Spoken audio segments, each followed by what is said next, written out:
Joo, me ollaan Heinolan itäosissa tällä hetkellä Paistjärven alueella ja Pirunkirkko on nyt yksi Paistjärven näitä helmikohteita ja uskaltaisinpa sanoa, että se mistä tämä alue parhaiten tunnetaan.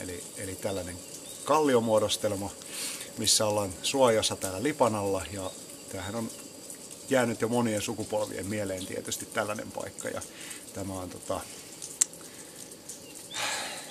no, tällä voi olla monia merkityksiä mutta tämä on helposti saavutettava kohde.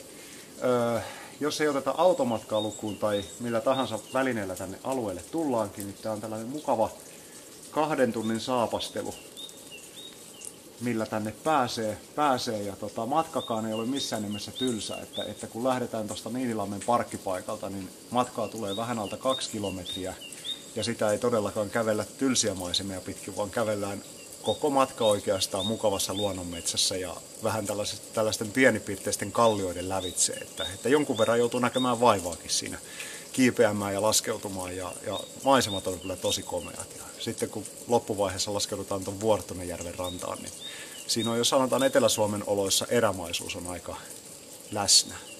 Ja tämähän on todella hiljainen paikka. Tällä hetkellä kuuluu yksi talitiainen ja sitten nämä meidän sulavat jääpuikot tiputtaa nimenomaan nyt tänne Pirunkirkkoon sitten vettä, että kuuluu vain tällainen pisaroiden ropina. Tämä on todella rauhallinen paikka. Jos mennään pidemmälle kevääseen huhti-toukokuuhun, niin miten tämä äänimaisema täällä runsastuu? No äänimaisema muuttuu aika paljon, että sitten tämä yksinäinen talitiainen voi olla hiljaa, mutta sitten tässä on jo kaverina sitten aikamoinen tukku rastaita ja peippoja ja pajulintuja tietysti, mutta tässä Pirunkirkon edustalla on tällainen korpinotko, missä on järeitä haapaa, vanhoja kuusia. Puusto on todella korkeata, niin kuin monesti tällaisissa suojaisissa laaksoissa on, niin tämä on tällaista paikkaa, missä voi kuulla sitten jotain mielenkiintoisempaakin. Esimerkiksi pikkusiappo, idänuunilintu tulee ensimmäisenä mieleen, mitkä tällaisessa paikassa voisi helposti kuulla. Ja tässä näkee heti, kun ympärilleen katsoo, niin useampia tikankoloja. Ja veikkaanpa, että nämä ei ole kyllä käpytikankoloja, mitä tässä on, vaan tässä niin kuin enemmänkin harmaapäätikka tulee mieleen, että voisi olla tässä viheltelemässä. Ja isot kolot, mitä tuossa matkalla nähtiin, oli palokärjen koloja. Että kyllä tämä on, niin kuin sanotaan, hyvin monipuolinen 2 kilometrin lenkki suuntaansa, kun tänne lähtee.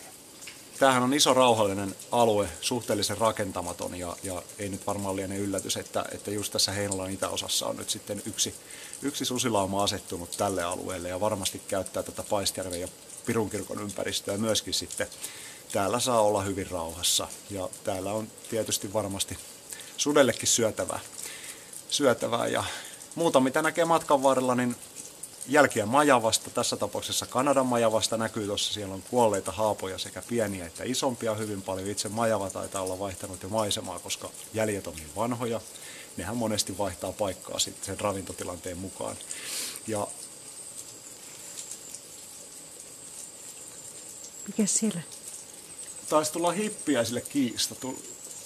Muuttui niin radikaalisti tämä äänimaailma, kun yksi talitiainen muuttuikin yhtäkkiä hippiäisten kinasteluksi, niin täällähän oikein säikähtää. Ehkä se kertoo jotain tästä äänimaailmasta, että hippiäiset säikähtävät. Joo, mutta nisäkkäistä siis täällä liikkuu ilveksiä, hirveän jäljet näkyy tuossa juuri. Täällä on, sanotaan, että se monipuolinen kattaus, mitä täällä voi olla. Ja täällä on se hyvä mahdollisuus uskoisen eläimiä nähdäkin, koska tämä on niin vähän retkeilty paikka. Että on hyvä mahdollisuus siinä aina, että on päivän ensimmäinen retkeilijä polulla, kun tänne tulee. Niin siinähän se nisäkkään yllättämisen mahdollisuuskin on ihan lähellä. Että tavallaan jännitys säilyy kyllä varmasti koko retken ajan, koska täällä saa rauhassa kulkea.